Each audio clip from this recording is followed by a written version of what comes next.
Hello, my name is Santiago Cardona. I am PhD candidate in the Department of Human Geography and Spatial Planning with Professor Ettema, whom I would like to thank for inviting me to give this presentation in the course Mobilities, Networks, and Travel course. Today, we are going to talk about transport in Colombia and urban mobility in Manizales, that is a medium-sized city located in the center west of Colombia. This is the outline. We are going to talk a little bit about the Colombian context, the urban mobility of Manizales, and then we are going to talk about the two transport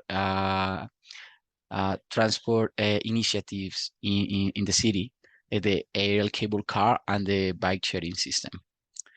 Colombia is located in South America. We have a population of 15 million people. 82% of the people lives in urban settlements, and we have a gross domestic product per capita of 6,000 US dollars per year. This is similar to India and Indonesia, but is lower than the Netherlands. Uh, this is the urban shape, sorry, the shape of the country. Most of the cities are located in the center of the country. Most of the people live there. For example, the capital, Bogota, have a population of more than 7 million inhabitants, and the second largest city is Medellin with 2.5 million people. Manizales is located in the coffee land. We have a population of 400,000 inhabitants. Other part of the country that have a big population is the Caribbean coast. And for example, the Pacific coast is not well developed because of the armed conflict that we have for more than 6 decades. The topography and the weather is very important in the context of Colombia because we have a large country with different altitudes. For example, we have three big mountains that go through the country from the south to the north. We have altitudes from 0 meters above the sea level to 4,000 meters above the sea level. We have cities in all of these altitudes, and that could determine the urban mobility in each city. For example, Bogota is a city in Bogota and Manizales have an altitude of more than 2,000 meters above the sea level. On the other hand, the temperature and the rain per month is different. So we are in the in the tropics, so we have good weather all the year, but we have like some season that are very rain. So we have a lot of rain on that part of the year. Those are the maps of temperature at in the left side and the rain in the right side. So for example, we have a in the mountains, depends of the altitude, we have cold weather, and in the coast, of course, and in the east we have hot weather. The rain is more near to the Pacific and in a shore or in a few part of the center of the country. And that could be very important because depending on the climate, on the temperature and in the rain, that could determine the urban mobility. For example, is really different to boost or to implement active mobility, bikes, walk in a city with hilly terrain with a hot weather. Um, um, compare with cities flat with hot weather that the people cannot use a lot the walk because they're going to be wet. So that is so important when you are going to plan cities in, or we're going to implement modes of transport in cities in Colombia, in other countries. Um, Related to the road network, the center of the country and the north part of the country are well developed considering the road network. This part of the country, we have the forest, the Amazon forest, so there we don't have a lot of human development, but we have a lot of indigenous communities. We don't have a big road network because it's so difficult to build in the mountains. We don't have highways. The biggest roads are 3 lanes per direction, so it's a little bit difficult to build because of the cost, the topography, the geotechnic, uh, the geology of the terrain. The rail network is we don't have rail network. We have like 1,000 kilometers. Is almost all for logistic reasons. In the past, we used to have a bigger rail network, but in some point of the history of Colombia, we decided to build more roads that rail network. And right now, we are trying to develop the river network because we have some rivers that are go through from the south to the north, so we can use it to move some goods, and it's cheaper than use the roads.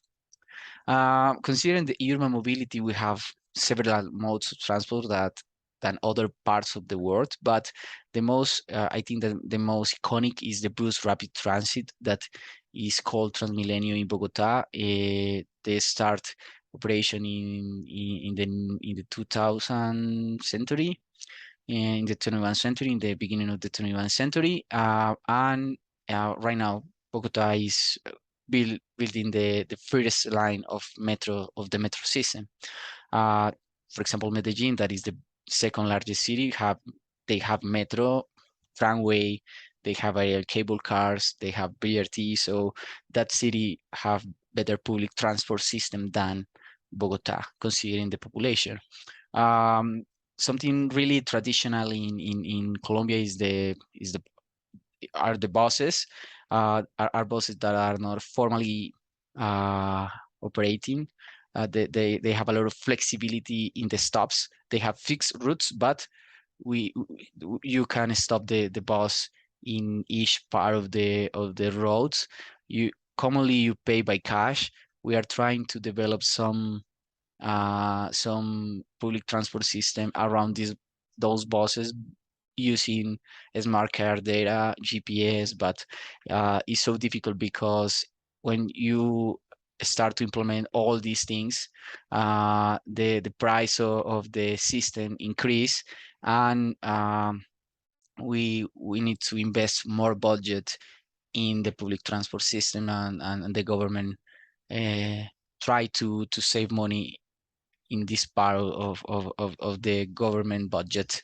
We have aerial cable cars in some cities, starting with Medellin, then Manizales, Pereira, Bogota, Cali, and those systems are implemented in hilly terrain, informal settlements, when you cannot implement other mode of transport with bigger capacity, like the tramway, the metro, the BRT, or some buses. And we have the paratransit that are informal public transports. For example, we have the motorcycles. People used to pay the motorcycle riders to go to different parts of the city, and this is so common, especially in towns with a population of less than 1,000 inhabitants, where the government is not so strong to to um, to pay attention to this kind of informal modes of transport. Um, we are going to talk a little bit about the modal share to jobs in the 23 biggest cities in Colombia.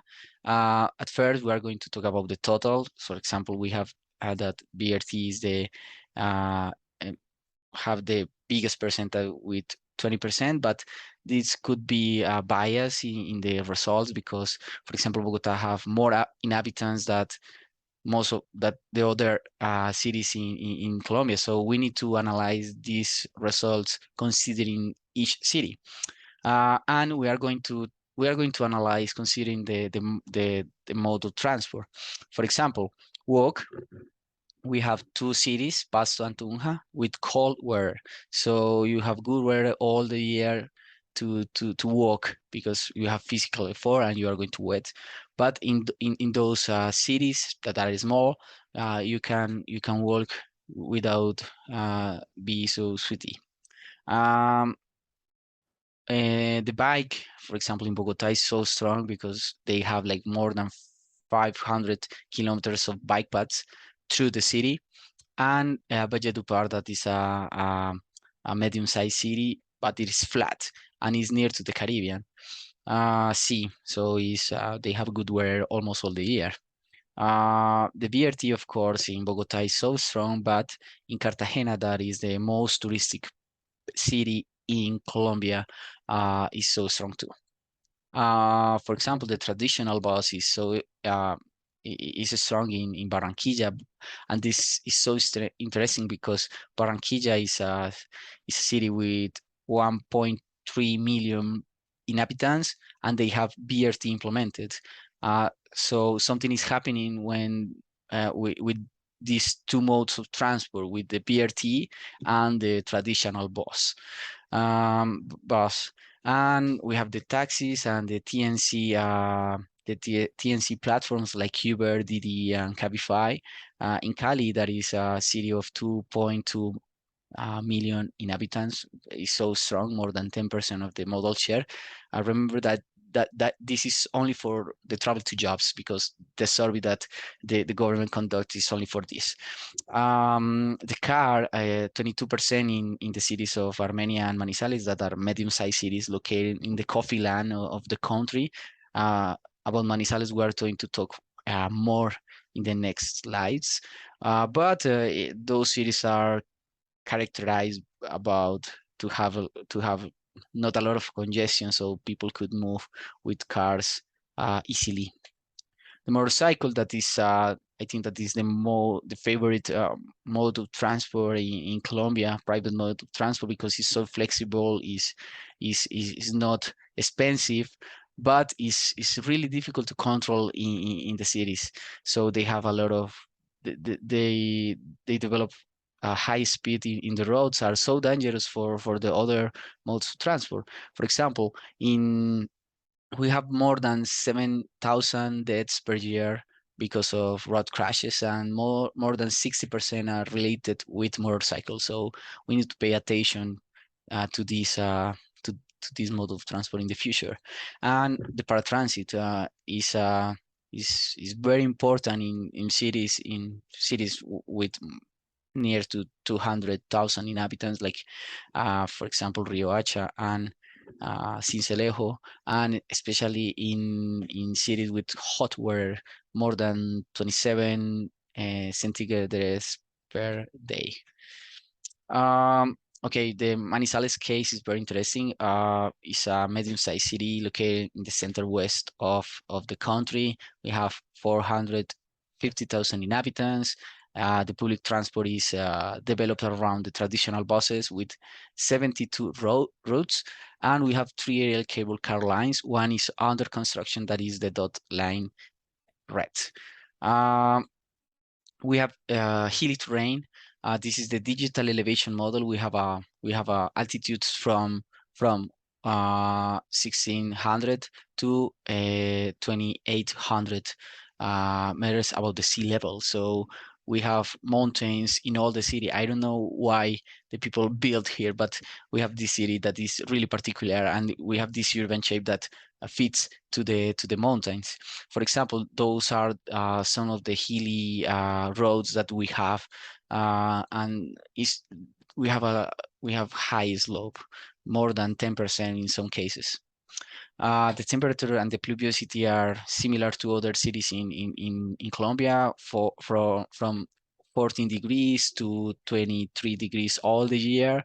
And the thing is that we have high pluviosity, so we have rain, a lot of rain all the year. Actually, we have a lot of risky terrain about landslides all the year. So we built a lot of walls to contain the terrain because of the rain. Related to urban mobility, we have 750,000 daily trips per day, considering the last household travel survey conducted in 2017, and we have near to 2 daily trips per person per day. Considering the income of the people, of course, high income people travel more, near to 3 trips per day, than the low-income people that travel less than 2 daily trips per person.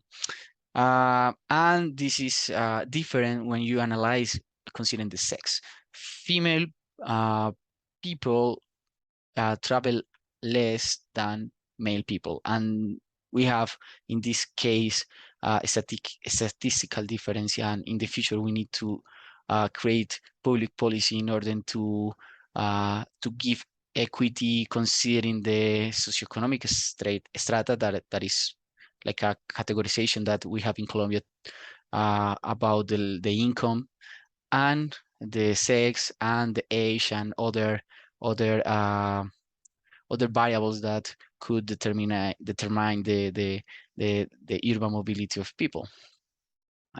This is the modal share of the city considering the trips. So we have 30% of the trips are done by walk. Then we have 27% of the trips are done by public transport, and we have some of the near to 32% of the trips are done by motorcycle or car. That is a lot. The aerial cable car that we are going to discuss later are less than 1% of the daily trips. So there are a cable car that is like an innovation in some Latin American cities, starting with Medellin in 2004. Uh, they use this technology to connect low-income informal urban settlements located in hilly terrain. So you are going to connect these neighbors to the metro system in Medellin, and it's so popular there. And in Manizales, we are trying to implement to structure the structural network, because right now we have like the traditional buses and are not so good to give accessibility to the people by public transport. So we implement this system in 2007, then we built the second line in 2013, and right now the people are done like maybe less than 9,000 daily trips per day. That is less than the capacity. The capacity is maybe 3,000 trips per direction per hour. So at the end, in all the day, they could manage maybe 30,000 trips. And we have the bike sharing system that is a bike sharing system that connects 9 stations through the city. The stations are located like in the suitable terrain for bike, but we adapt the bikes for hilly terrain, so they have like 7 years. So you can use you can manage your effort, and it's for free. So you only need to use the helmet to move, because you share the roads with other users like cars and informal like the buses, but you can use the bike sharing system for free.